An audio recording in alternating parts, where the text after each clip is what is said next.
Okay, welcome to our Bucky call for February 17 or 18, depending on what continent you're on. Yes. And Rich, and we have a few of us here, um, and we're delighted. John has declined his invitation, and I had one other tentative, and Joe thinks he's going to be late, so we're go ahead and if he shows at all, we'll go ahead and get started. Richard, how are you feeling, and what do you anticipate Me? today?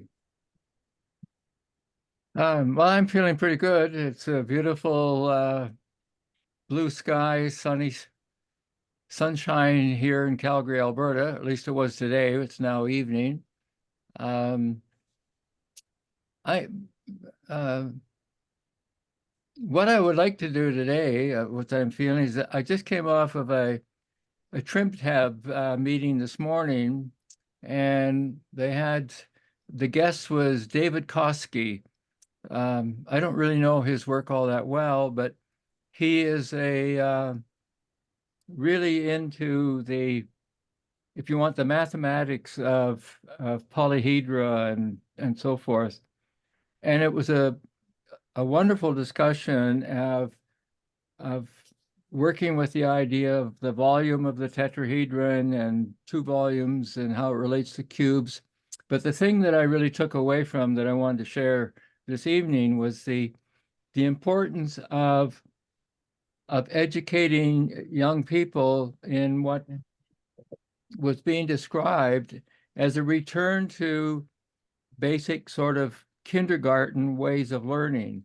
In other words, through touch and model building and the kind of thing that, as I understand, um, Jacob van Hoeft from the Netherlands back in the late 1800s and early 1900s, he worked with models like the tetrahedron and so forth in order to explain some of the basic sort of formulas of chemistry. And as a result, he got the first Nobel Prize in chemistry. And Bucky Fuller used to say so much about uh, that science has walked away from that kind of modeling, and they've gone into more of another kind of mathematics. And today it was all about uh, trying to get young people back into building things, seeing the interconnections between volume one and two, and understanding the cube and the tetrahedron and these kinds of structures in a different way.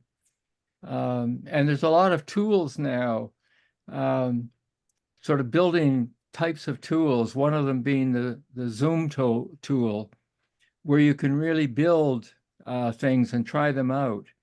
Um, and everything they were saying this morning had me just keep thinking over to, um, this is what Anne's doing. This is what Anne has done to break away from the traditional educational model, and took a risk to, um, as people, I guess, would say, get out of the box. Um, and I guess what we might say is get out of the box and get into the triangles. uh, so I just wanted to share that because I was hoping Anne would be here and to be able to hear um, these people talk about the importance of getting back to that kind of kindergarten level learning. Um, and I remember with Amy Edmondson at the 100th centennial celebration of Fuller's life in 1995 in San Diego. And John was there, we've discovered not so long ago. I went into a workshop with her, which was really an adult kindergarten.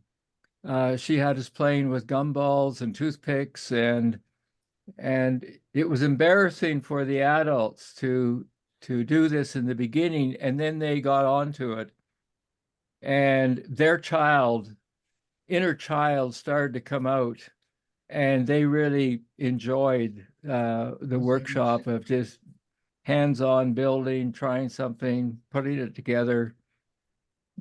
Anyway, that's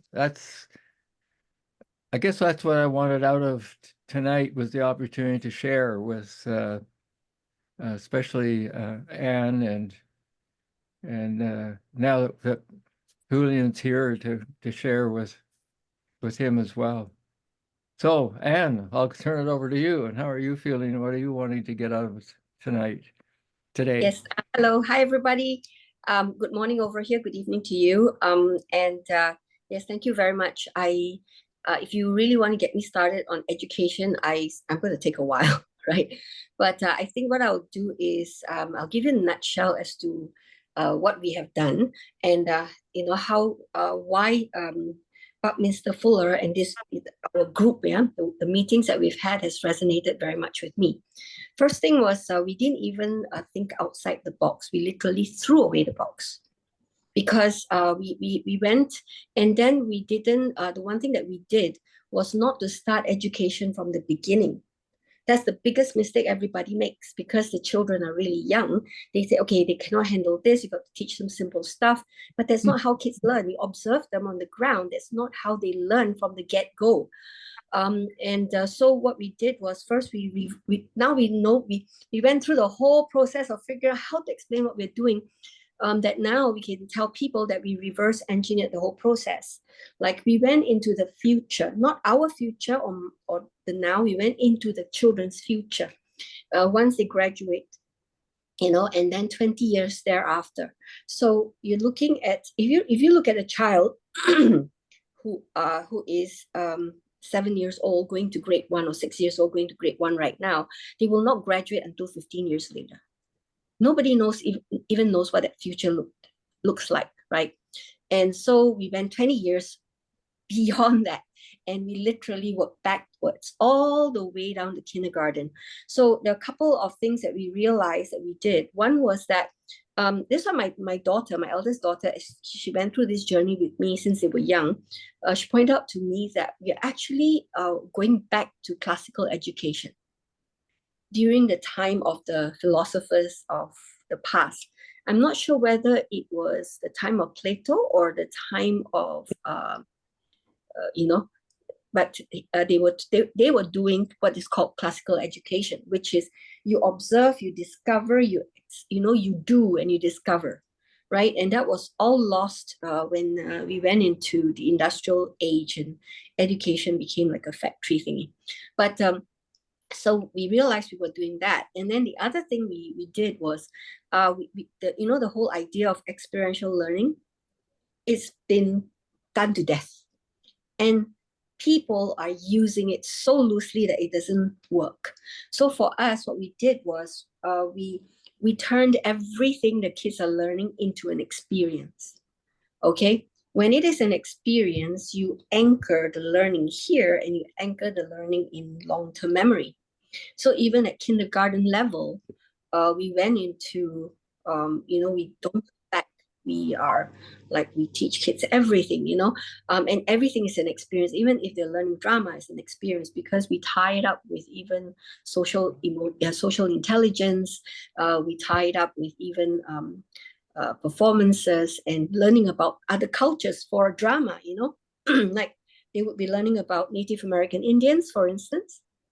And they'll explore names and of tribes, and even the whole idea of what's a war dance and a rain dance, and just what technically people know, and we'll explore further as to what's happening today. So and so that's what we did. If English is an experience, math is an experience.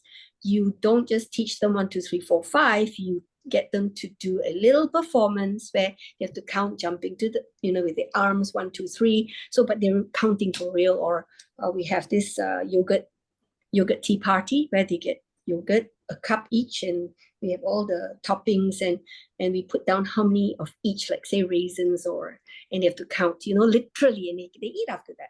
So we turn everything English is an experience, is anchored with entrepreneurship, even wedding planning. These are little children. Our thematic discovery is a real discovery. They learn about the body, but we're doing it through, the whole title is called Dr. Bones, or they're learning about themselves, but we're doing it through the theme of Atlantis, So we even explore the economy, this is 6-year-old kids. So and just to give you a little bit as to what we did, and throughout, and we went going backwards. That means our primary and secondary is all like anchored into the world, and it's not even linked, it's like anchored inside. And then we realized as we went into turning English and learning education to an experience, it also is very transformative, because we didn't focus on transferring knowledge, we were transferring behavior. We trained all our teachers to transfer behavior. And when you do that, the learning is so much easier to the kids learn easier, because the human component is really critical in every class, So that's after that we realized we started, what we did was we added themes. So every school now has a theme, and we take what people consider co-curricular activity, but we put it on steroids. Co-curricular is like, the kids are learning about Is it just me, or did Anne freeze? Just you. Oh, just you, yes. And just so we put themes into our schools, and but the themes are actually what, like say environment, right? When we did the biosphere, what other schools call an environmental club? We're working on all the real things, and Bucky is in there now in my biosphere curriculum, because we're looking at regeneration, not sustainability. People come and assess our school and they think that we're not completely it because we don't have recycling bins and stuff. It doesn't work. That's why we even decide not to do it, we threw it out. But we went into regeneration, we went into redefining pollution, and we put entrepreneurship in there. So it's like the triangle, very solid triangle. Environment, education, and entrepreneurship, like the 3 E's, and converges. And they spend about 10 hours a week on it every week. So for 10 to 11 years. So right now we're working on also carbon capture, carbon footprint, and leading to carbon credit. And then we're working on vermiculture as well, that leads all the way to food security. The children now are very comfortable working with worms because we're going into vermicomposting, soil health, etc. So and the next school that's coming up is an entertainment school, because we need to change out the entertainment industry itself. So just an example of what we are doing with it. There's a whole lot behind it, because it's been a 29-year journey for me, and 36 years if I look back at where I started, which was in the colleges. And that's where I realized the problem, because they were coming out and all these things were missing, and so I worked backwards from there. So anyway, every time I come for our meetings for me is Wednesday and also Sunday mornings, there's a lot to take away, and I apply. So now it's crazy to hear my teachers talking about, doing more with less and doing everything with nothing, and now they love the idea of cosmic accounting has no bankruptcy. The other thing, my whole team, I say, guys, so we got to work it out. Come on, and everyone, like literally your neighbor should be a billionaire. How do we get there? So they're very cute. Then the other one that really, really resonates with us is, this whole idea of nature has no pollution. Now they're talking about that. And yes, nature has no pollution. There's no pollution. I love that, because it's true. The leftovers, we called, what we are doing is, if we can figure out, it's actually the word pollution, okay? That pollution is actually something that nobody has figured out a use for yet. So you fix the problem from a very, very different space, And I'll be following up on sunrise and sunset soon, because I gave them a bit of time to work on it. So I'm gonna check in. But yes, in a nutshell, that's what we, And so because when you head into transferring behavior, and you work on anchoring everything as an experience, right? Then what you do, it becomes a transformative form of education. So we are going to be claiming that term, transformational education. We're claiming that one, okay? And the other one is this whole education as an experience. Okay. Yeah. Yeah. So Where Where does did- video where games did- come into play? Oh, Sorry? sorry, Richard. Go ahead. Go ahead. This is let me another being humorous a little bit, but you're going to teach them something about sunrise and sunset and up and down. Wait till they learn that wind sucks, not blows. Yeah, they already know that there's no up and down. Okay, just but coming back to this, I better pass it on to the next person. Julian, how do you feel? What is your takeaway? What do you expect to take away today? Yeah, no, thank you. And I had a question before jumping in.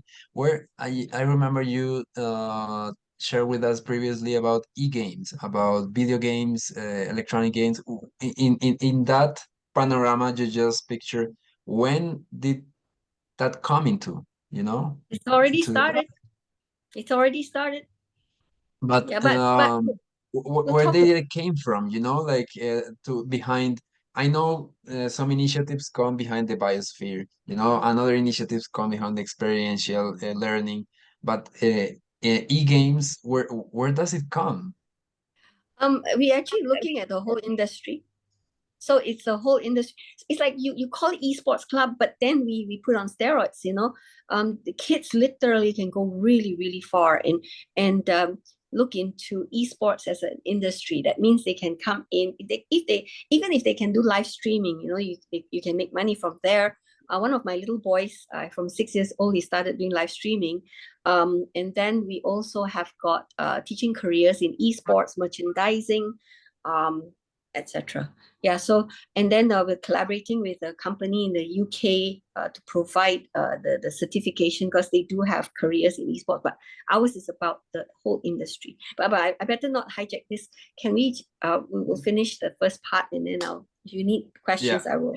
Yeah. No, thank Mm. you. I think it's inspiring. So how I am feeling? I'm feeling emotional to see faces again here, to be able to join everyone here, and also I think what I would like to take away from here is something practical. You know, that's something that every time I get into these meetings, I get really crazy ideas, and the magic happens when I can find a way to turn it into action. And you know, hearing and talking about experiential learning brought me memories from my childhood, where learning to count um, with some play coins, like with fichas, I don't know, like with tokens as a toy. And I remember exactly the place in the ground, the teacher with some chalk on the floor. Like I can have like really vivid memories of that, and that is something that I wasn't looking at from this perspective of an experience. So yeah, thank you for reminding me that. So with that, welcome, Manu. How do you feel today? And what do you expect to take from today? Good morning. Early morning here. Sorry to be late. I'm just really happy to have Julio again here. I see Anne Thank you. as usual, already beaming and probably at the max of her output. and Stevie there, and Richard. So thank you all.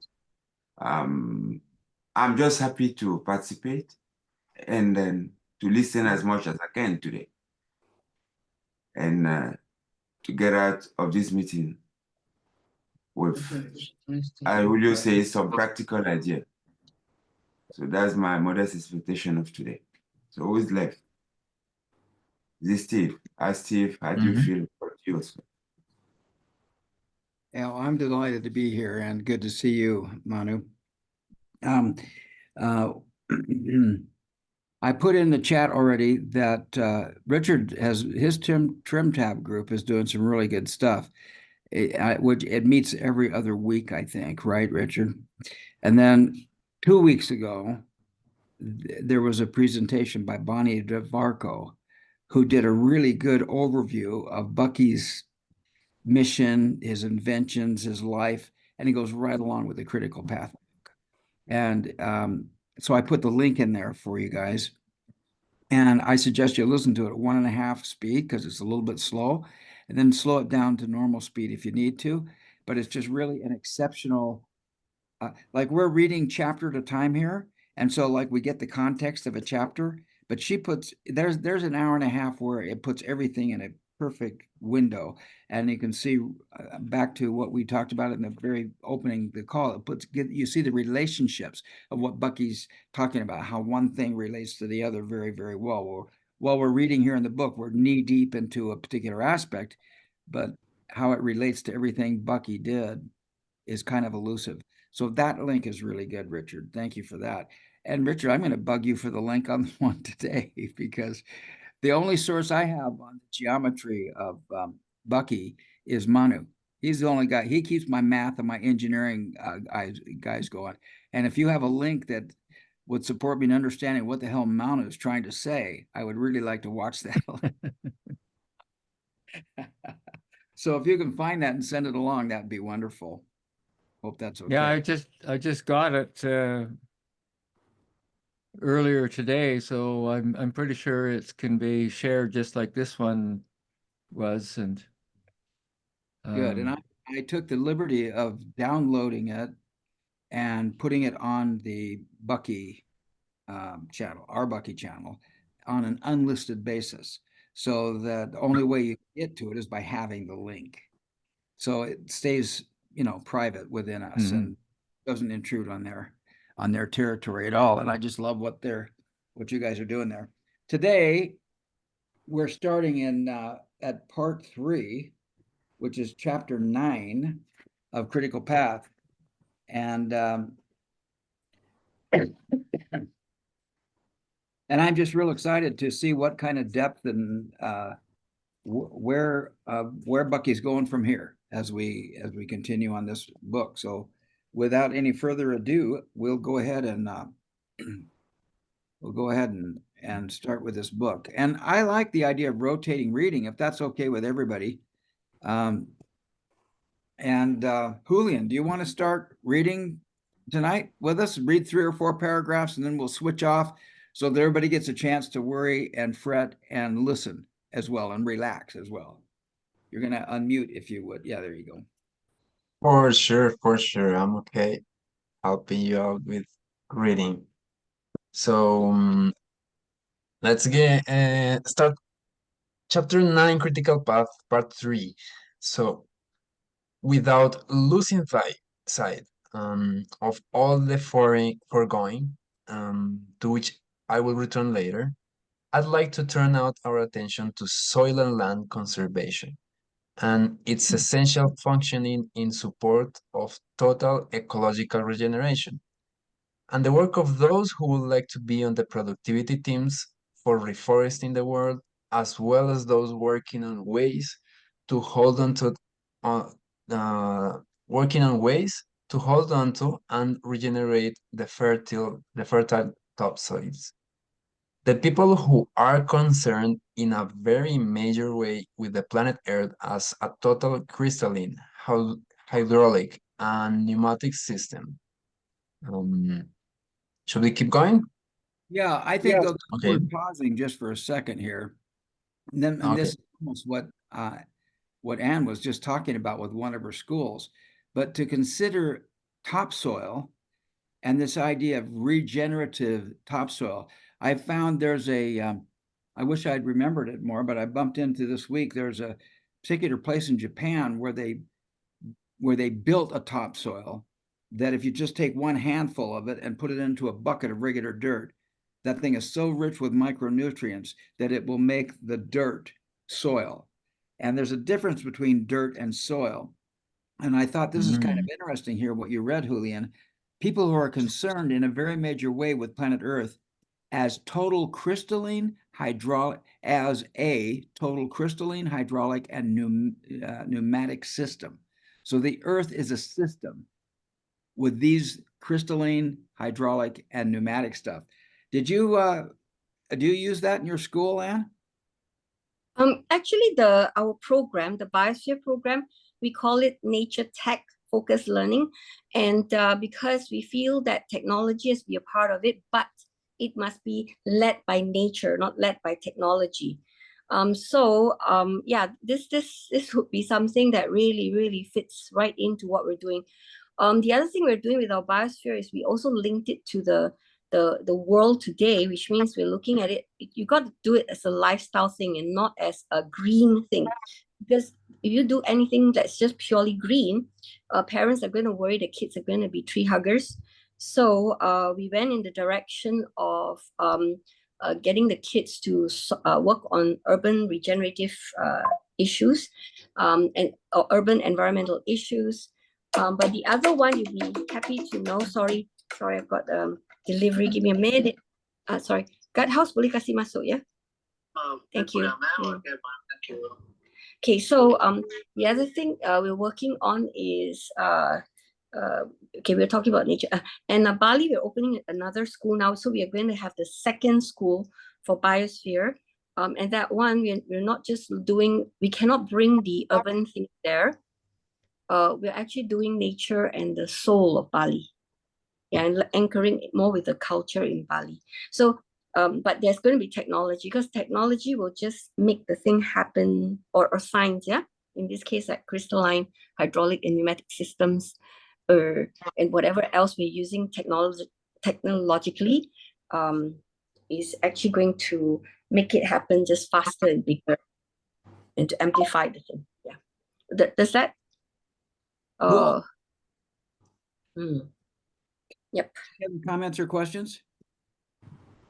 You want to keep reading, Julian? Sure.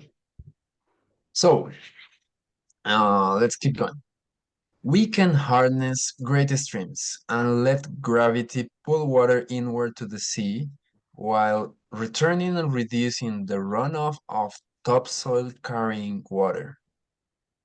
We can dam areas to recover washed away topsoil, as yet resident in freshwater lakes and streams, and using off-peak wind power generation, repump bottom silts to dry land to enrich the soil's surfaces.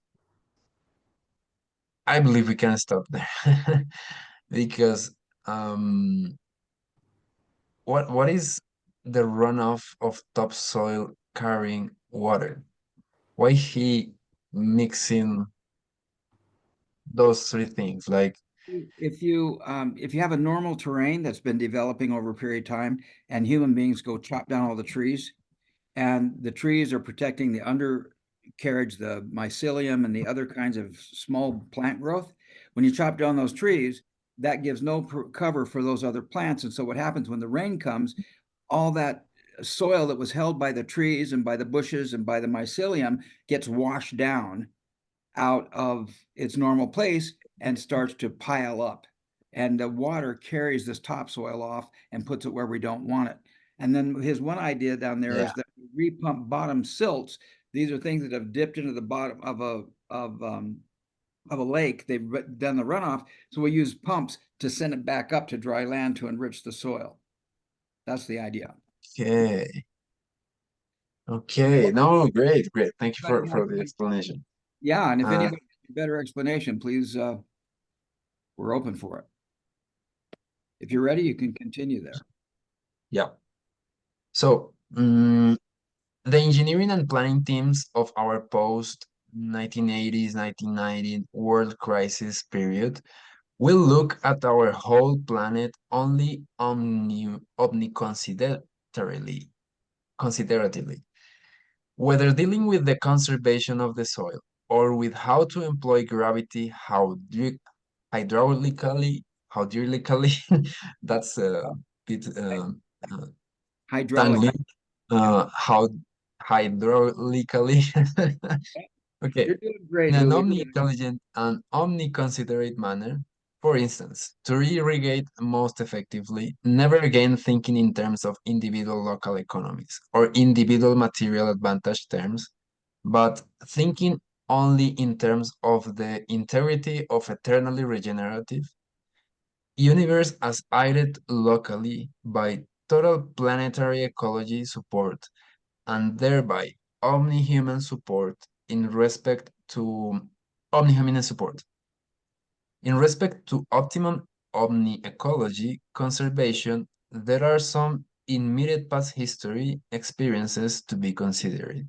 Okay, so this is important because what people in America don't realize is that we have the Mississippi River. We have this continental divide where the watershed splits off. I think it's the Mississippi River as it goes up. It splits off and drains to the east on one side of the river and to the west on the other side of the river. And most communities don't consider that runoff or drainage at all. They just develop their little stuff right there and they take whatever water they need to do what they're doing right there. So if they're doing a coal mine or doing a gold mine, they just steal the water and do whatever they need to do, then drain the pollution or whatever that water being polluted back into a system. They've not only are creating the pollution, but they have interrupted the ecological system of the giant region. And that's where he talks about a regenerative universe, you know, as aided locally by total planetary ecology support. So my little city should do stuff with its environment that supports the entire planet and not be selfishly just resources. That's the way I read that. And you may have something to say about it. So, or anybody. Manu. Yeah, I, that's okay. Can go on, yeah. Okay. I was thinking of the word integrity, like something that um, been trying to use in other areas, like for example in technology, there's this third-party integration, like I have a system and I want to use a service from another system. So I have to integrate. And having an integral system, it's something that you can also relate into your moral, like having the integrity and having to think of my local resources and my resources around me, how that makes me integrity. That's interesting. Mm-hmm. So Richard, we can continue. If you want, I can read two or well, three more. I'd like to trade around a little bit and give everybody a chance to work hard and relax too. So, Okay, yeah. You want to read there starting at page 270? And if you want to pass, just say I pass. So sorry, who? Richard. Oh, okay.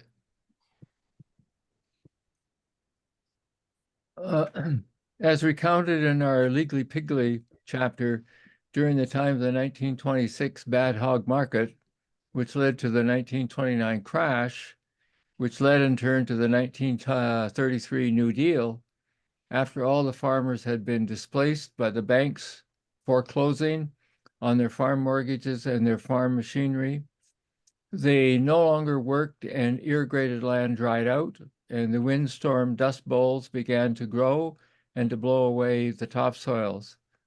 This sequence, followed by heavy rains, brought about vast land erosion.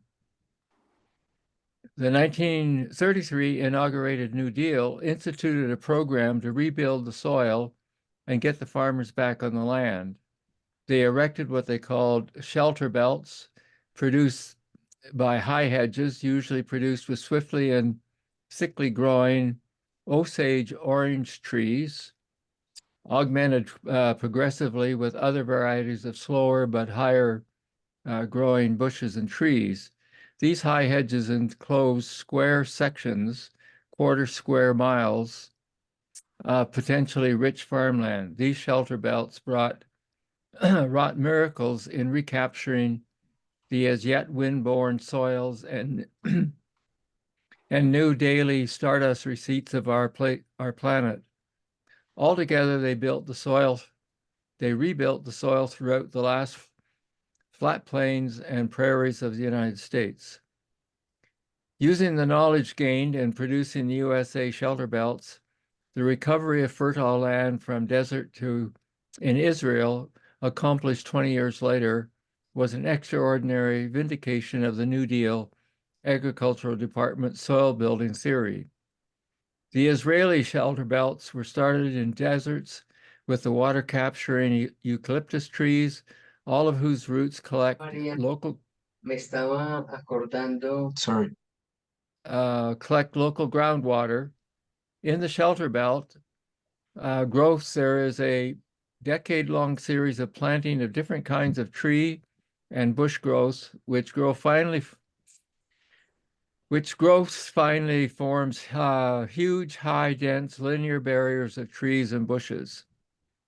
As they put farmers back on the land, the New Deal discovered that the productivity in America was such that with only 7% of the world's population here in North America, including the people of Canada and Mexico, the North American farms greatly overproduced its people's need. Had they been able to look realistically at the whole Earth in terms of total productivity of the planet and the needs of all of its people administered by one world government, it would have been a different story. It still can be a different story.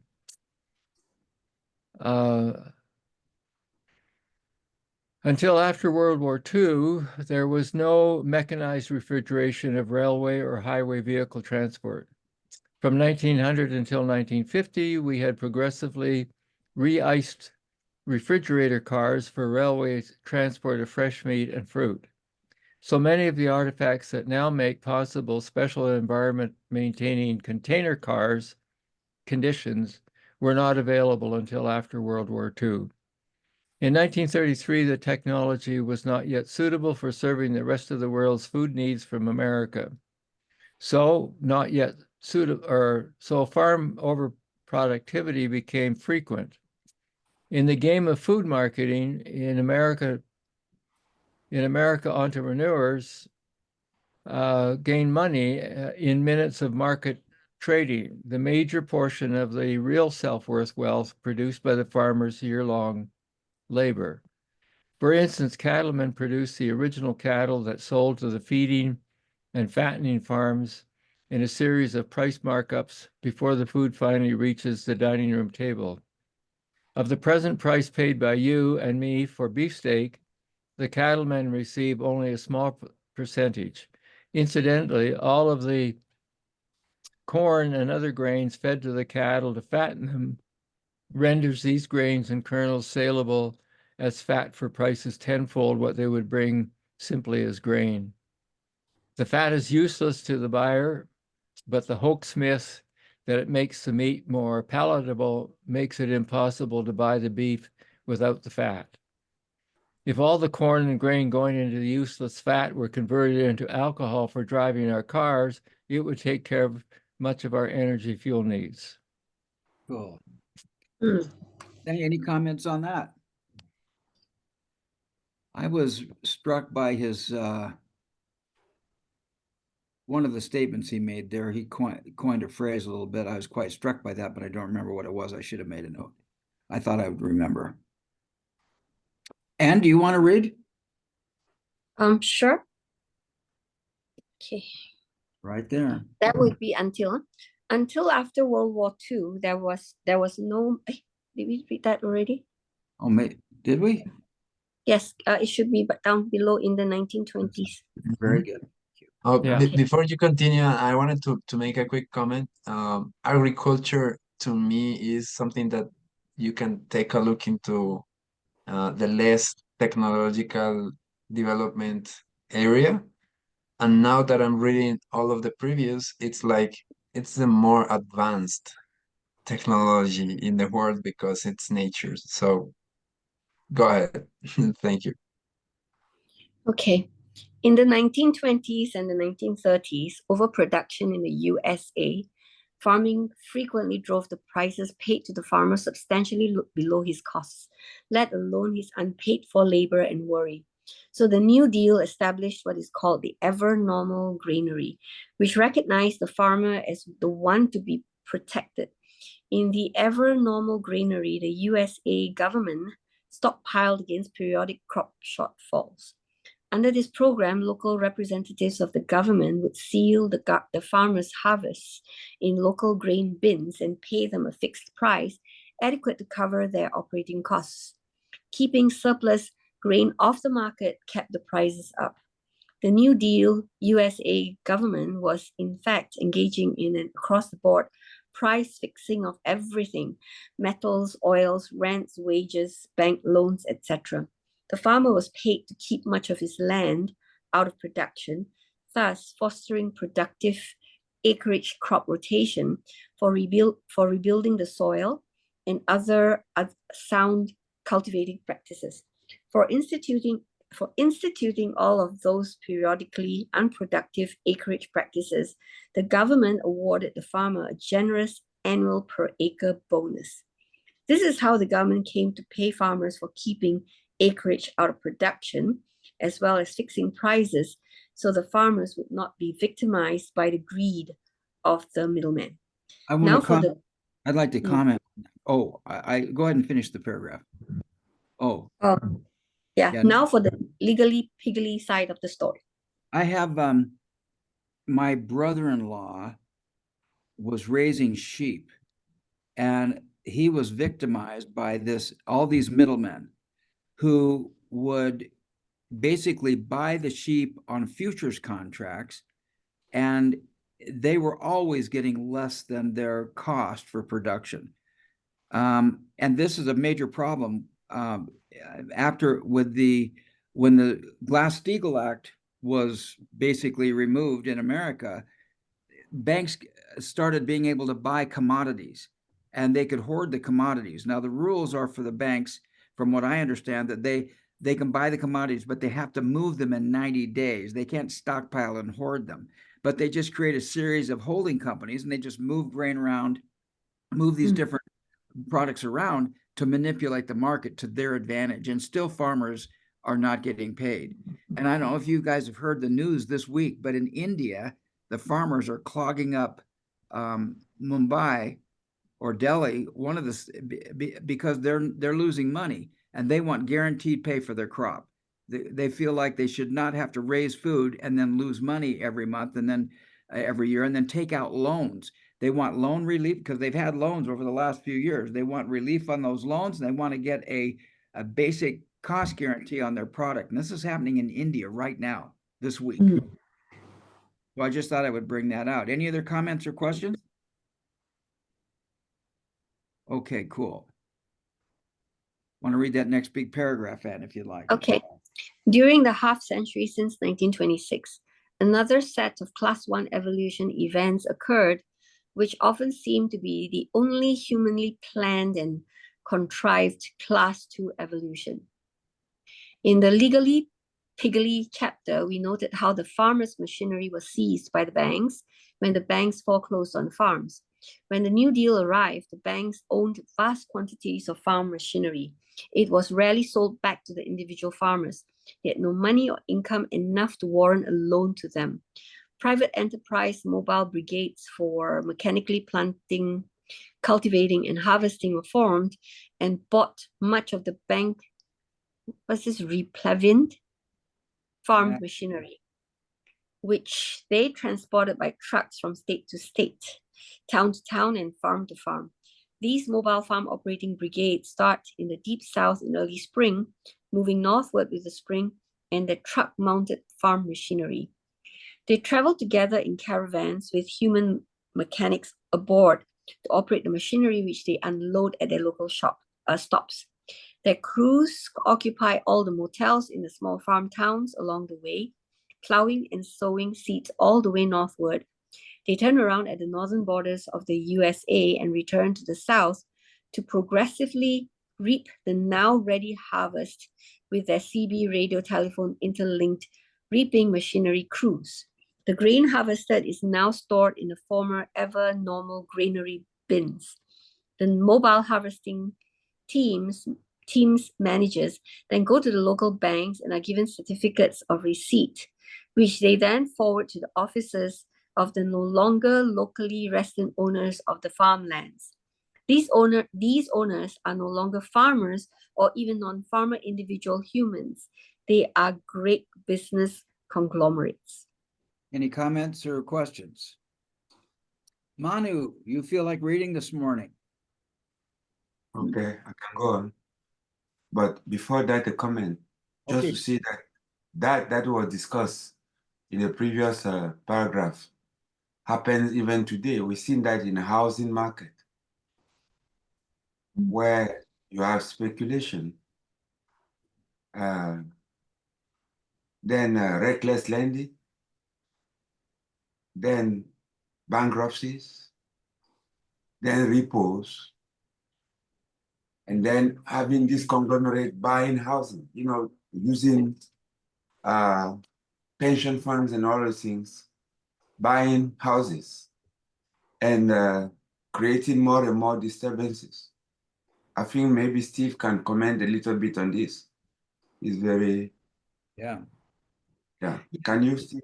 Robert F. Kennedy Jr. says that after the crash in 2008, all the banks, it started back in under Reagan. The first crash came when Wall Street changed the tax laws, causing state chartered savings and loans to go out of business. About 7,000 different savings and loans went out of business, and the feds created a thing called the Resolution Trust Corporation, the RTC, and these state charter banks were forced to give their properties, which they'd taken on these foreclosures, to the RTC, and then the RTC just distributed them cheaply, and a lot of real estate investors took advantage of that. Then later on in 2008, the Glass-Steagall Act had been completely gone, and so what started happening when the crash in America started to happen, hedge funds started to buy up these properties. And I was doing real estate consulting for people in the last 15 years ago. So this is around 2000 through 2015. It was people were creating a great business, taking advantage of other people's loss. In other words, the banks had foreclosed, the properties were in these big foreclosure things, and then private investors could go buy those properties and then rehab the properties and sell them. So they were adding value, but the whole system was based on this idea of taking advantage of somebody's bad situation created by the system. And what started happening after 2008 is hedge funds started buying those houses. And Robert F. Kennedy Jr. says that the three largest hedge funds in America, BlackRock, State Street, and I can't remember the third one.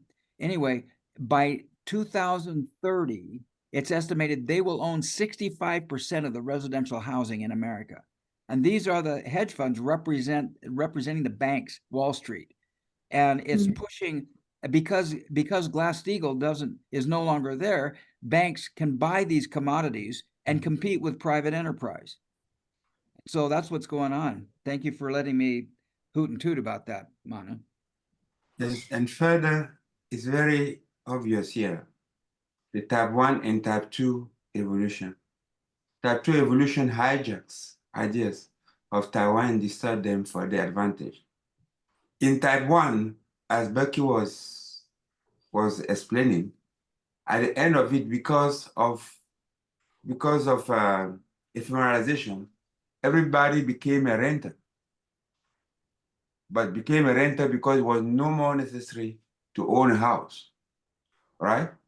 You could rent it at a very, very small fraction of the cost of living today and live in a life standard that is exceedingly better than the richer people. So what is happening today is that the phenomenon that Steve described is happening, in that more and more people are becoming renters. But the quid pro quo of that becoming renter is that they are saddled with debt. So you become a slave with time. Mm. You are born into renting and paying a bond or whatever over your lifetime at cost to you that exceeds your productivity. It's going to be 100%. That's why you're having today families coming back together. You know, like you have 1, 2, 3 generations of the same family living in the same house. Yes. It was never a practice. Okay, can Yeah. I read? Okay, I want to point out one more thing. Bill Gates, Warren Buffett, several other people have been arguing for an estate tax. They believe that right now there are such low taxes on the transfer of wealth to heirs that gradually in America the same thing is happening that happened in Europe, where the rich people controlled the land and the poor people were rented and peasants. And of course, they left Europe and came to America. A large number of people left Europe and came to America. But now old money in America is doing the same thing that old money did in Europe. And it exacerbates the situation that Manu just talked about, where renters stay renters and there are fewer and fewer homeowners.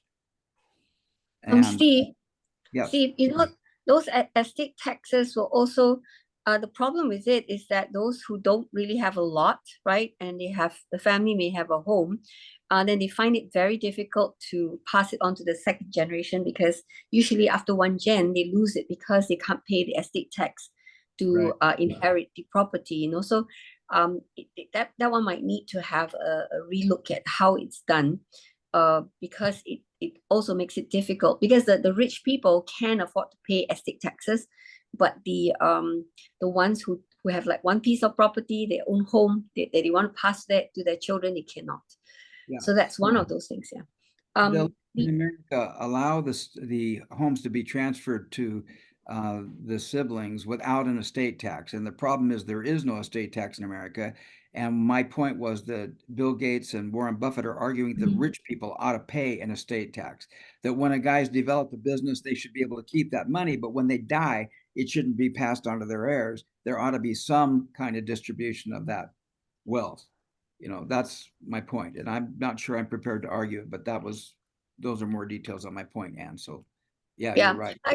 I think Steve, you know, I can literally see the where it can go without like they want to do the distribution. Actually, you can do it when people are living, you know. So it's one of the things I'm exploring with my friends as to how that can be done, because literally what the rich are doing, you just need to do it and include all the people and do it for them and with them. Yeah. You know, because the banks, the money in the bank that everybody is using doesn't belong to the bank, it belongs to the people. So why are the people not participating in the ownership of that bank? I don't get it, you know. Yeah. Because the wealth is created by the banks, and the people who own the money does not participate in the building of the wealth of the bank. So if you just shift that out a little bit, it benefits everyone, the one with money and including the ones with no money. And so the game right now for wealth creation is kind of limited to only the ones who know how to play the game, which is the wealthy. But they just need to open that door that, you know, okay, look, I'll do it for you too, you know, and your money is going to be, you'll have ownership. So I really don't get why they can't. It's just a simple shift, and it doesn't cost them anything, literally. Yeah. You know, yeah, because the more people are kept poorer, and you know that it's like I think was it Henry Ford? He made sure that his people working in his factory, his manufacturing plants, they must be able to own cars as well. If I'm not wrong, yeah, I heard something like that. You're And correct. that's what needs to be done. You know, if you're rich, you better make sure your people have the money so they can buy your products as well. You Right. know, yeah, that's all that shift that needs to happen. But anyway, all because I've been sitting through for 3.5 years with all of you, and the Grunge of Giants, that these things came about. And one last thing, actually, earlier you're asking me if I wanted to comment about the farming and everything. I'll just share with you what we're working on. One is this whole idea of a farm without a farm, where the worms are concerned. And so prior to that, the group of us, my people, we sat down, we had a lockdown and we sat down. Now, how, like we can get kids on a project, but how do we need a framework to bring the kids all the way to be able to impact beyond a school level, right? So we did a framework and say, okay, look, school level, the next step is we have to look at, once they are able to impact school level or come up with a product, how to impact the school. Once they're done the school, how do you impact the community around them? Then after that, what about society? Can they then impact the country? Can they impact the region? Can they impact the world? And we worked it all the way up to even the universe, because we're talking about the moon and Mars and things like this. So why not, right? Because it's going to be the children's future. So we did a framework on that one, and lo and behold, this whole vermiculture thing, what we started off with, and this whole farm without a farm thingy, somebody is bringing one of the major media into, and bringing us to them, because they were working with schools, but once that project is done, then nothing happens in that school. So he said, look, I've spoken to the media company about what you guys are doing, because you continue with it, there's continuity in what you guys are doing. So if once that door opens, then we're like, wow, we did the framework, we just put it out to the universe, and suddenly with that, if we do it with the news channel, we can take it to schools around our city, our state, and even the country, And I was like, wow, we just talked about it. And actually, we did the framework about 2 years ago. But the vermiculture thing came to us like towards the second half of last year. And now our people are also looking at how much waste is removed from the landfill every time we feed the worms paper and or the organic vegetable left like throwaways. So we are able to start to have that kind of numbers going. But I think more importantly is we can see having a farm without a farm that can go across the country in this one farm. But we are in talks right now. We know we can. We know how to do it now, and the children are going to be involved every step of the way to impact the city, the state, and the country. Wow. Yeah. So just and a lot of it is coming from the discussions here. I thought you would like to know that. Okay, I'm complete. Okay, I just want to make two notes before starting reading here. Am I allowed, Steve? Yeah, please. Okay, the first is that the elephant in the room that is not visible is one thing. That debt in most countries is largely uncompressible. That means it's not been forgiven. Yeah. So what is not seen in all what we're talking about is that, even including tax, is that debt is mortgage, is till death. And debt is being transmitted seamlessly to the down generation without any problem. In other words, debt is only exponentially growing in regard to ownership that is free. That's my first point. And the second point is farmless farming. Maybe were you talking about when we will get to farming insects for the protein, instead of imposing our test of use of insect as something else? That was the second teaser. Maybe we can discuss that for the sake of progress later, but I'd like to read. Is it fine? Sounds good. Okay. So That start page 273. Yeah, bottom of page 273. I think we just finished this. These conglomerates had nothing to do with any Okay. personal equation in history and Okay. local business. We're starting with So I practical. start with practical. Yeah. Okay. Practical size farm acreages rapidly grew from 100 to thousands of acres, serviced mechanically by the already described roving teams of workers. When the great corporation bought these farmlands, they bought with them the USA government's agreement to pay annual per acre bonuses to the owners to compensate them from their non-earning, soil-conserving, rotationally unused acres. Spawn sucking together a plethora of profit-wise successful small enterprises, both of the invisible, metallurgical, chemical, and electronic revolution, and of the highly profitable, successful, older visible product companies, has produced conglomerates so powerful as to overwhelm the credit and business doing capabilities not only of approximately all small single category of production corporation, but of all individually owned general store businesses. Just as human names one time indicated the occupation, Smith was a blacksmith, though successive generations of his progeny, Smiths no longer smote. In the same way, today's corporation names mean nothing. International Telephone and Telegraph ITT company now owns and operates book publishing companies, make musical instruments, bakes bread, and engages in hundreds of other essentially unrelated businesses.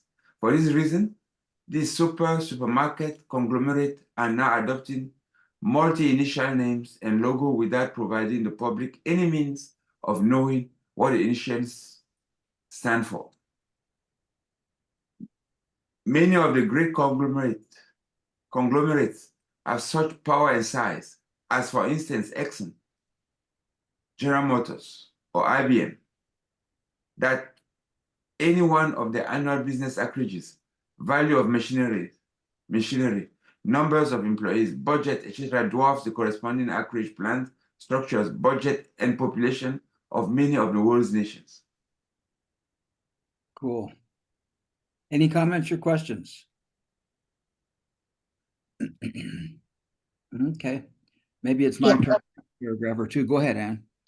Yeah, it's actually it was a discussion that we had, I think sometime last year, where we were talking about, wait, now let me think. We were talking about Singapore being an example of a country that where it's really, really rich, right? I'm trying to link it now.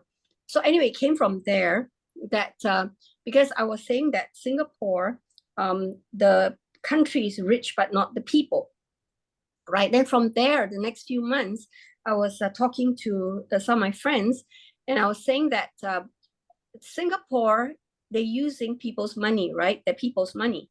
And then shouldn't the wealth then belong to the people? Only then can you then talk about, the fact that the country is wealthy. Right now, it's only the country, but not the people, because they're all stuck in small little apartments, and they have to ride in these very, very, very packed, the transport systems and so on and so forth. So, and only until all of them are able to, at any given time, be able to call a car at the service for everyone having that access and being able to, then only should they be able to say that their country is wealthy. Right now, not the people. So it was from there that I started looking into where the issue is. I'm simplifying the thing because from my perspective, I mean, finance is so complicated and so on, right? If you really think about it, if the taxes are not deemed as taxes, but as money that is the people investing into the country, and the money is used because a lot of the tax money that no longer belongs to the people, but is their money. They keep saying it's our money, but then it doesn't belong to the people. It's used by the country, the government, willy-nilly. Like it's up to them what they want to use it for, and they have a lot of government companies where they use a lot of the money that belongs to the people. And again, that came back to one of the discussions that we had earlier. They would use the money to fund, like say, companies that are expanding out of America. But when the money is made by the companies, nothing comes back to the people whose money was used to create that wealth for that company in the first place. Remember, there was that one bit in Bucky's writing where he talked about that. Yeah. So if you turn taxes into investments and debt into investments, the people's investments, then you literally can do it for everyone, you know. Anyway, that's kind of my thought there on how I feel about that. Yeah. Very good. But I just want to put it as the thought when you were speaking was coming to me, and then we advance. Again, I want to put it as just things for us to think about. But when I look at the Singaporean today, I will ask 3 questions, or I look at 3 metrics. The first is life expectancy.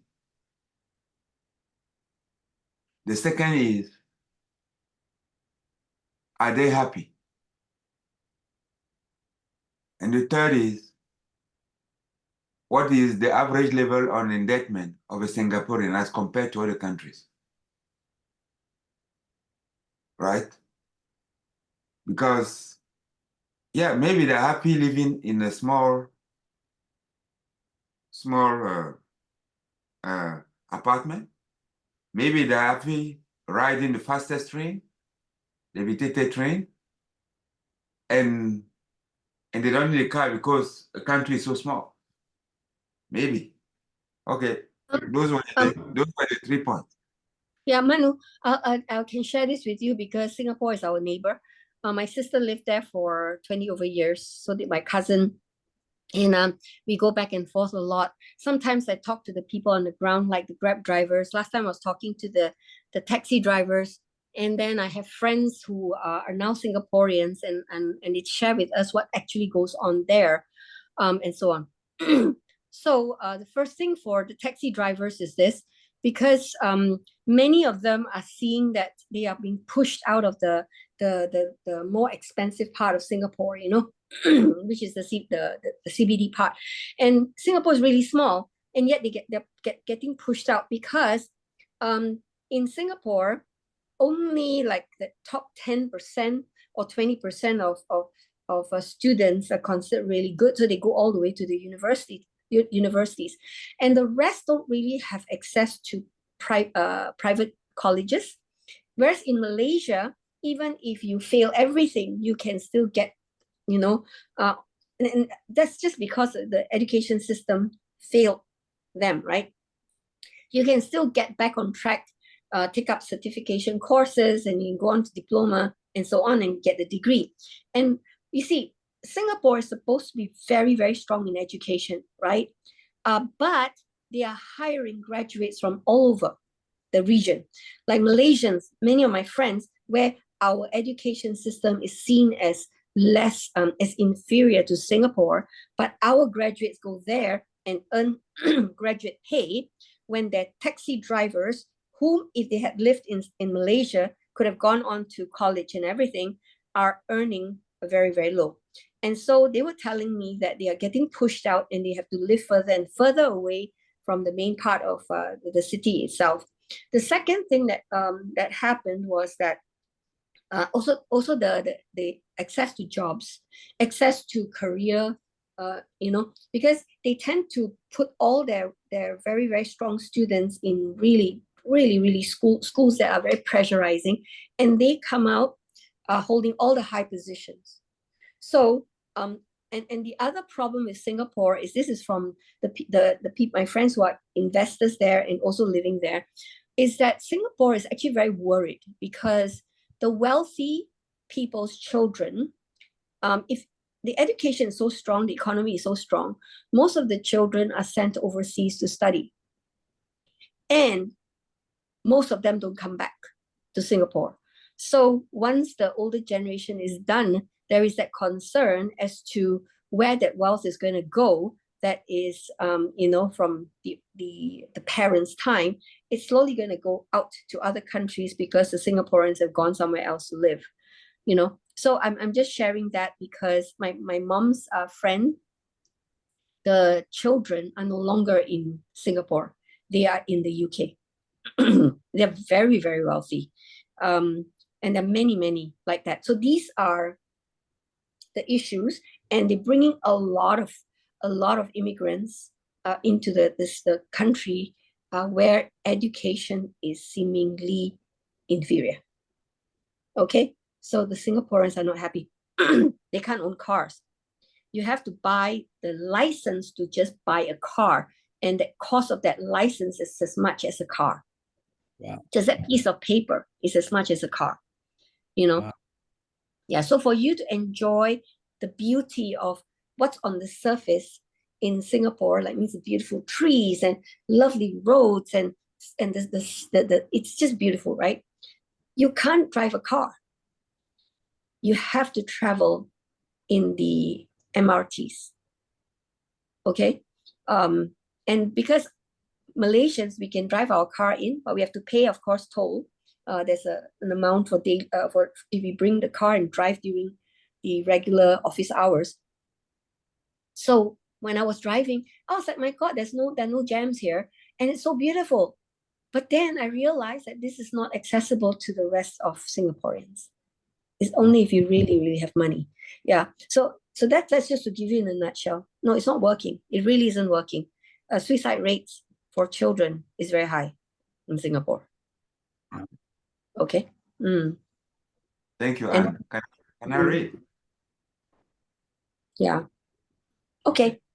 Okay, Julian, you're muted, but you're That's excellent. my cue for jumping out. Sorry to cut you in the middle. Well, thanks Um, thanks for reading today, and thanks for being here. No, my pleasure, my pleasure. Can I share some takeaways before Please. jumping out? Please. So to keep it with our ritual, like I'm feeling good.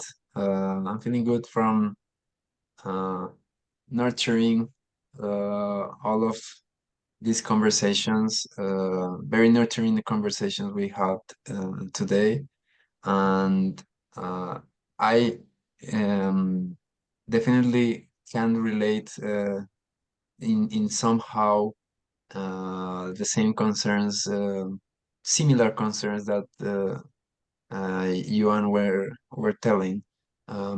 Here in Colombia, many of my friends in university and even in my school, they were able to get a really good education here in Colombia, and finally they are right now outside of the country, and like Colombia, it's making like this big enormous effort, and the final utilities of that is going to another country outside of Colombia. So that's something that uh, it's truly making me think. So right now, I think all of the things that I wanted to take away are really good, and there's already one that that I can put into practice, and is that when talking about technology, nature is the one that has the more advanced technology that we are trying to grasp and trying to make an equilibrium and to be a little more predictable. And right now, it's really unpredictable because we are just screwing up.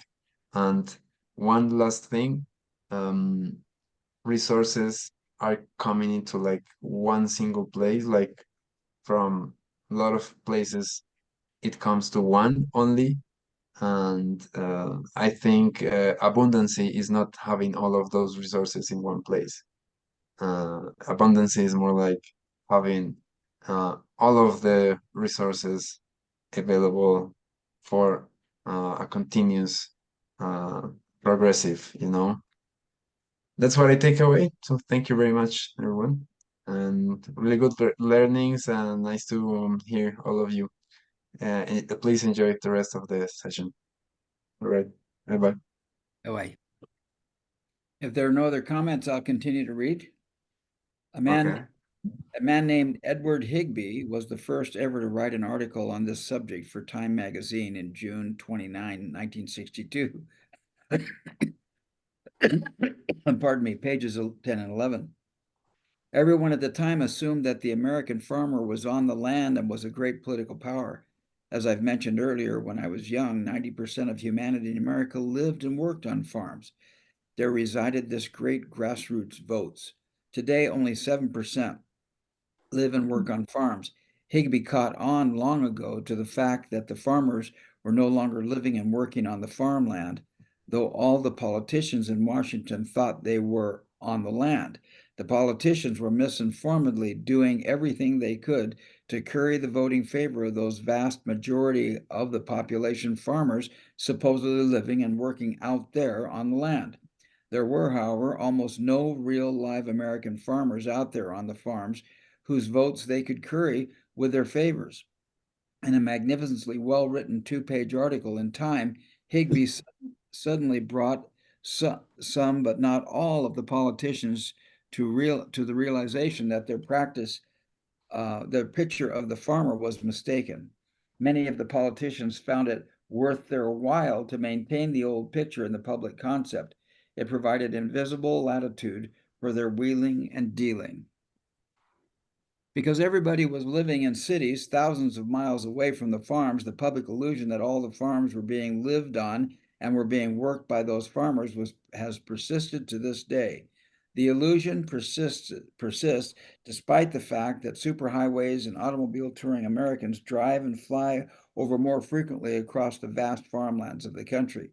The illusion is sustained by the clusters of tree-surrounded farmhouses, barns, chickens, houses, silos, and sometimes windmills, which always lie on the horizon because the farmers did not wish to leave or have their livestock near the roads, and the superhighways have been led along the outer section lines.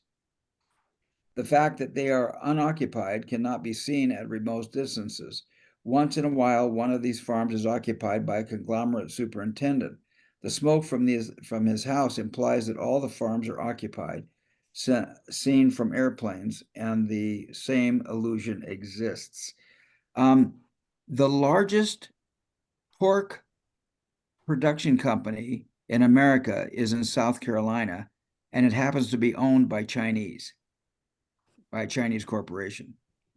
And so a lot of these food producers are these conglomerates, and they're not the farmers that we think are out there.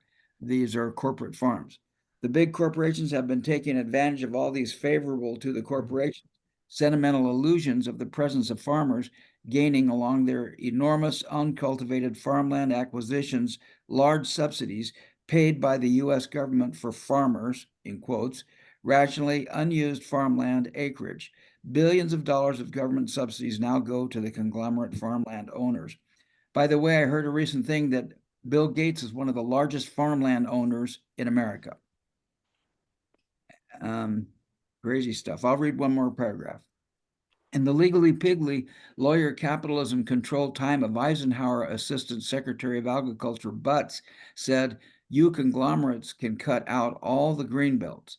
There is a tremendous amount of valuable bonus earning unused acreage under those shelter belts."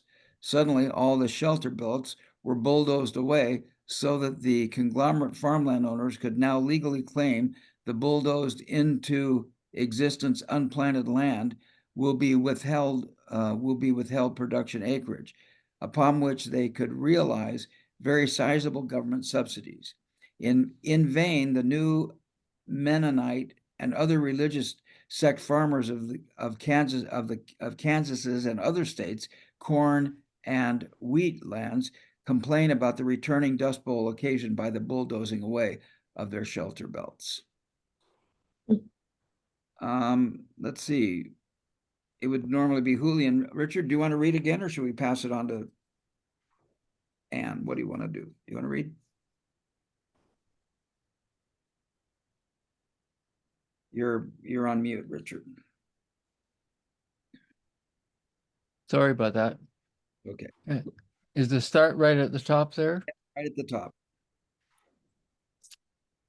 We've talked in this book about entropy and syntropy.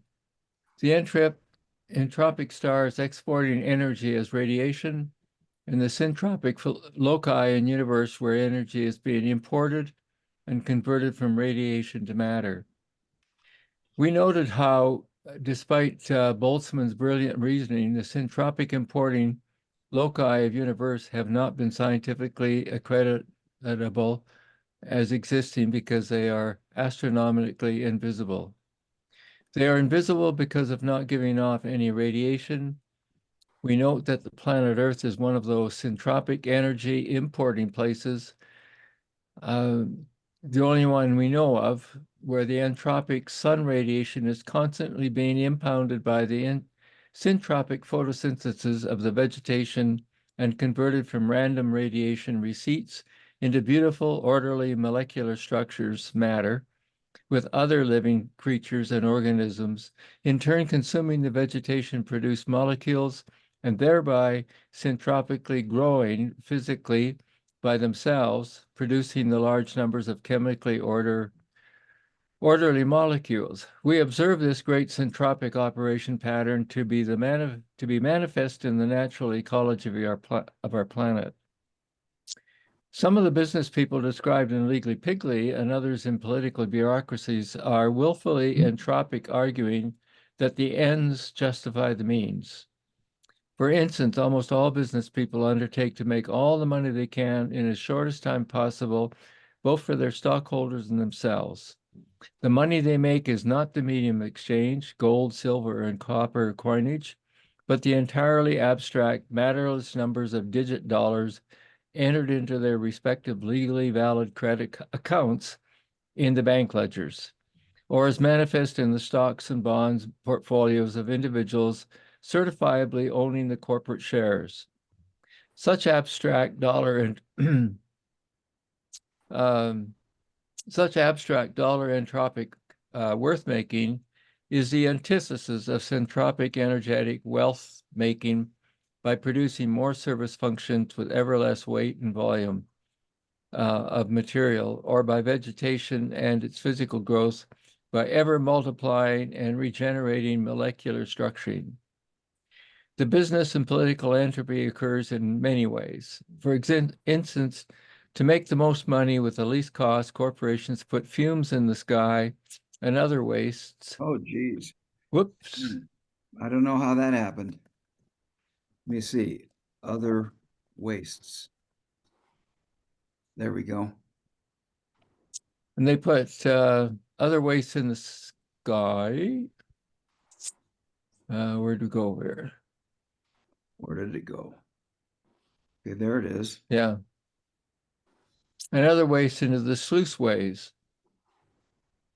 Yeah. They cut out the shelter belts, letting the topsoils blow away, and they cut out employees to save money while making the customers stand in line for long periods of time, often wasting the valuable production time of those in line. Furthermore, the bank's loan wasting the valuable productive time of furthermore, the bank's loan your real life support wealth representing dollars to others at 10% or more interest, which 10% the bank keeps, wherefore the bank's transaction, having produced no additional physical life support wealth itself, means that the banks simply took their legally attested 10% away from your real wealth account. Bucky, By was and there- large, the function of life on planet is designed to be syntropic, to impound the radiation, conserve it, and use it to produce further syntropic functioning in overall support of the syntropic integrity of eternally regenerative universe.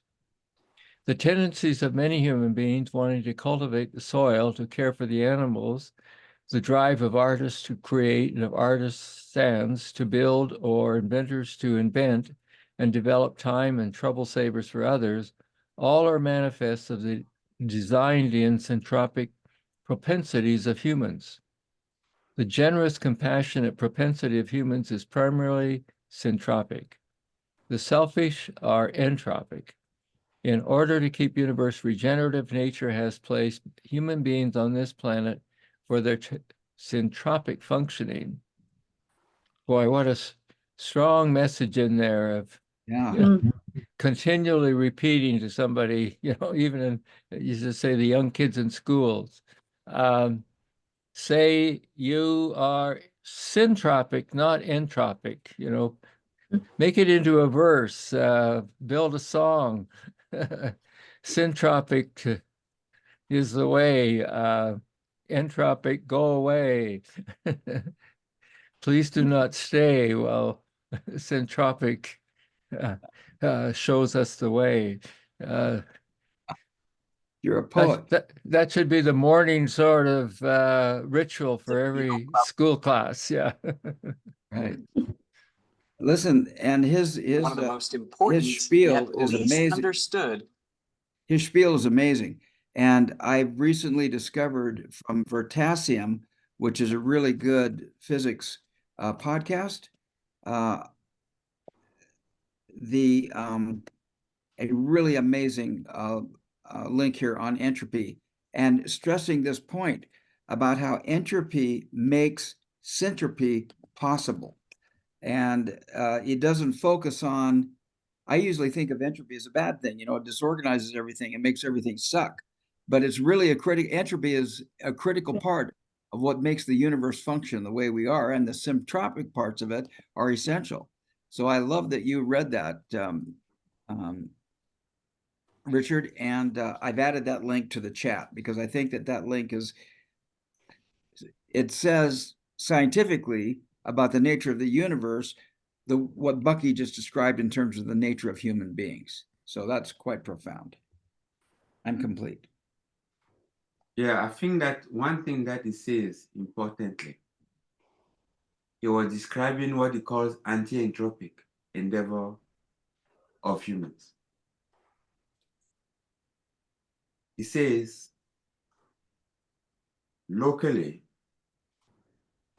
we strive to build things in a way that is impounding energy to create things, farms, and all these things, in order to produce in support of the eternally regenerative universe. And he also said that the quick money making of the corporate is entropic. Now, between the two, there's something that is important. It is the concept of lag. You can't be anti-entropic without incorporating the concept of lag, because it's during lag, it's in lag that the concept, for example, in the entrepreneurship of delay gratification comes to play. There's no way that you can be called to account every quarter and be syntropic. Being syntropic requires time, because syntropy is locally twice more powerful as entropy, that is radiation. It also implies that anti-entropic constructs are twice more difficult to put together than just bucketing to things that allow you to spend immediately. Does it make sense what I'm saying, Steve? Yes. Okay. And I think it's profound, and the way he approaches this is really profound. In the video I just sent you, it talked about how the sun radiates, and basically the sun is entropic and sends this radiation down to Earth. Then the Earth captures that radiation, and through the plant processes and different processes on the planet, syntropy, plant life develops and human beings develop, and human beings are syntropic and anti-entropic in their very nature. We build a building, we create an idea, we do what we can to hold on to things, and we create institutions. There are some problems with all that, but to understand this process from this entropy syntropy point of view is quite interesting. And the fact that he, as you noted, Manu, on page 275, points out the entropic nature of business, that it Mhm. dissipates wealth and doesn't produce wealth like human beings do. And that's the whole idea. The farmers aren't there anymore. It's just a corporation entropically taking the money out of the project. So I hope I said something that added to that. Something just struck me in terms of the 6 core motions and the motion of in and out. And in my world, in and out sort of has to do with sort of what's often referred to as closed-ended questions, a question that demands a yes/no kind of answer. And open-ended questions are questions that invite a range of things. It's open-ended. But it just struck me that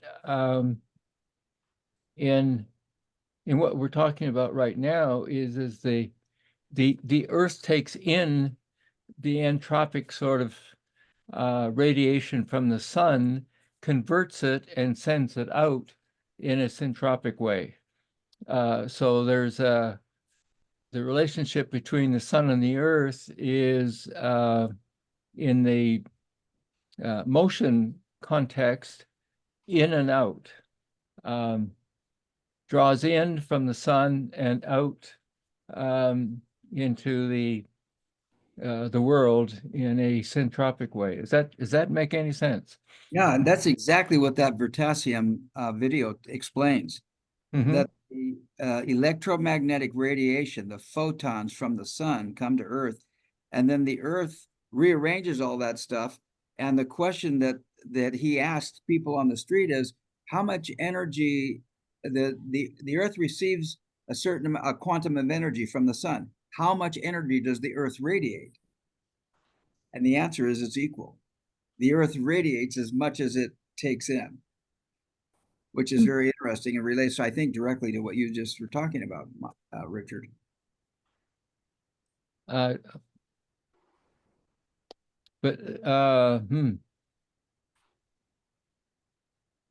but it radiates it where, I mean, what I was getting at is that it draws in from the sun. Right. The sun draws the sun's radiation in and then pushes it out through that photosynthesis and other processes Right. into the earth, if you want, in a syntropic way. Right. Um, But it creates plants and animals, and then those things die, and then the entropy takes over again, and the Earth radiates that heat and those different things back out again. And the point in the thing. Go ahead. Well, yeah. So the radiation in that context goes where? Just out into the atmosphere? Yeah, goes back out. The Earth radiates as much radiation as it takes in. It just does a lot of syntropic stuff with it while it's in the process. Oh, okay. Okay, I see. Yeah. It's a great video to watch, and I think it reaffirms what you said. Right.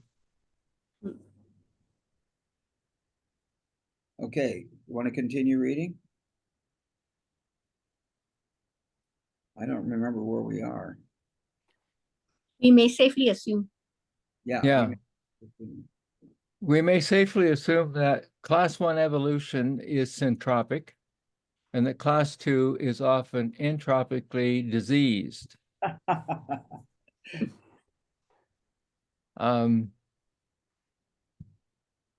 Just pausing on that, though, I can see the word disease, but from what you've just said, it's also entropically, if you want, decomposing, in other words, dying and then regenerating. Yeah.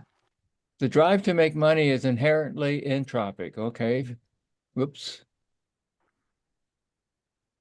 Zoomed out a bit too much. Who did that? Me? I think you did. I'm pretty stable on this end, but I could be missing something. Oh, yeah, I must have touched. Well, Yeah, you're right, Richard. The Oh, drive there to we make- are. Okay, sorry.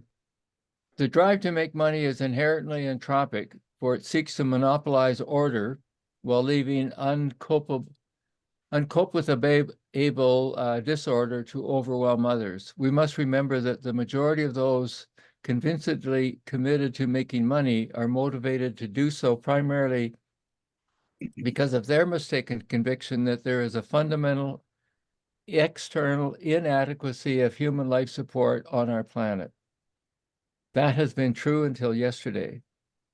They were right until the syntropic class 1 evolutionary accelerating ephemeralization reached a point of doing so much more work with so much less effort because of the reduction in weights per strength ratio that we came 10 years ago to the point where we could be proven design, take care of everyone at standards higher than any have ever known.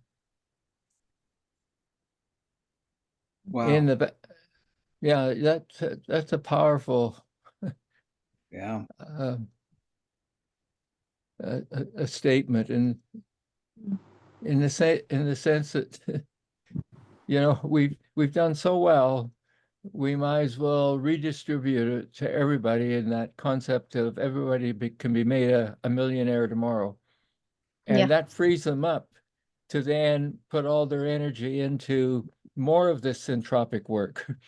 Right. And the idea that you have to earn your living with $1 in your pocket disappears, and the idea that people have to get wealthy through businesses and whatnot in order to hoard the dollar becomes well, counterproductive, I guess, is what it really is. You know, I just saw the clock. Maybe this is a good time to pause and we can start here next time and pick it up from here because this is such a powerful conversation. In fact, I've been threatening to have a conversation. Is everybody okay with stopping? We're running. I didn't realize how late it was. So it really could serve us to stop our thing. I've been talking on the Wednesday group about talking about the ontology of profit and how profit is a bad thing or can be a bad thing, and how Western culture has construed profit. You know, the old myth is, well, I'm going to make $1 million and I'm going to help people. But in the process of making $1 million, I'm hurting more people than I'm helping. And what's worse is I'm hurting myself and I don't even know it. And so I'm so glad I haven't presented on Wednesday morning about that. I'm going to be using page 276 as part of my argument. Wonderful. Thank you so much, everybody, for reading and for doing things. Richard, how you just finished reading. How are you feeling, and what are your takeaways tonight? Well, I guess, I'm feeling pretty good, and I'm sort of back to where I began by wanting to share something with Anne about what was talked about this morning in terms of learning through doing or learning through experience, and to go back to the real meaning of kindergarten in education. And so I leave tonight feeling that the little program that I worked with a planetary care organization called Voice of the Soil, 4 minutes little video, I've needing to try and find it, but I would like to at least share the script with Anne. And who knows, it may turn into her students figuring out a way to make the movie of the script. Okay, challenge accepted. So it's full circle from Malaysia to Canada, or Canada to Malaysia and back to Malaysia. Thank you very much for the opportunity to be with everybody tonight. And so I'll do in reverse order, like I started out. I'll go to Anne in terms of how are you feeling, your takeaway for this evening Okay, and thank your you. morning. Yeah, my morning. Yeah, thank you very much. Just want to let you know that the education system I created is very, very heavily influenced by Canada. Yeah, the Canadian system.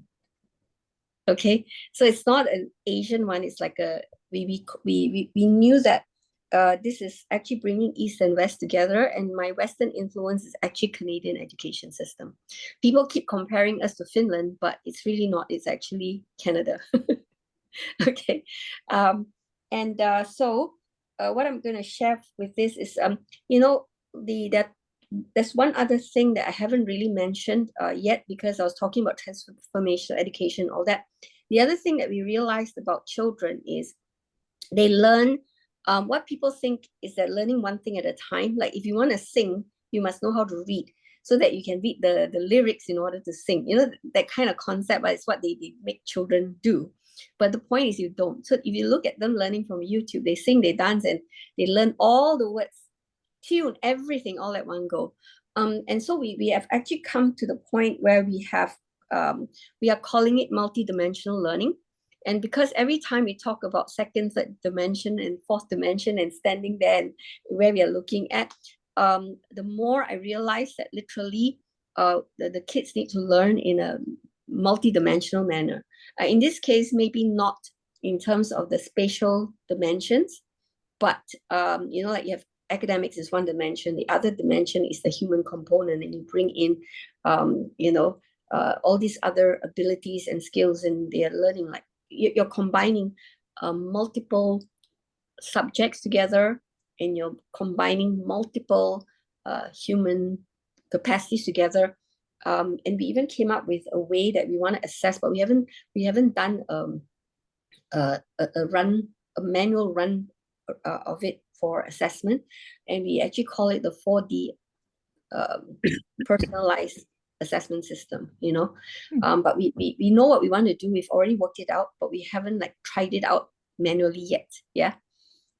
So anyway, so the other thing is, my book Cosmometry is here, and I realized how thick it is. Oh my god.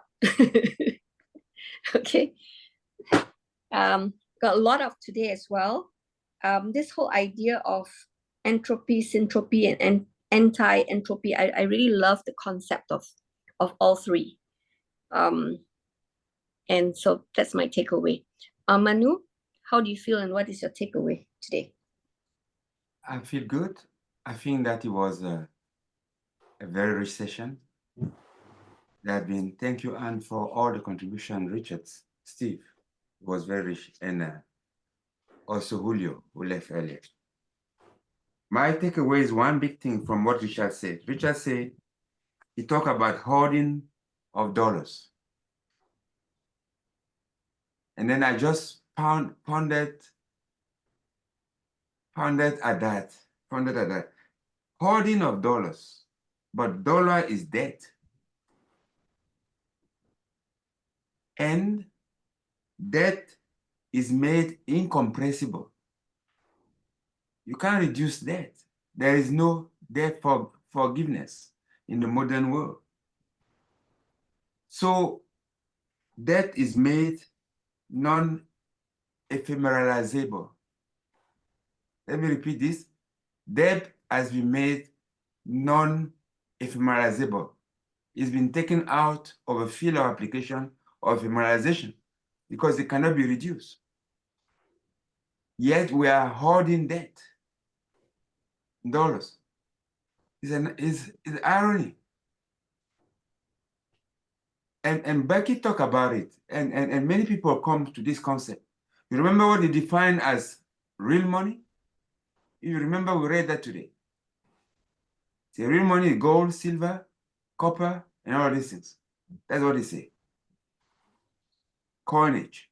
That's what is defined as, according to him, real money. Everything else that we'll be talking about is currency that's been transformed into debt.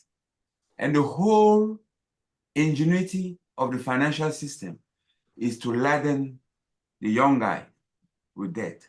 That's why they give you 30-year debt.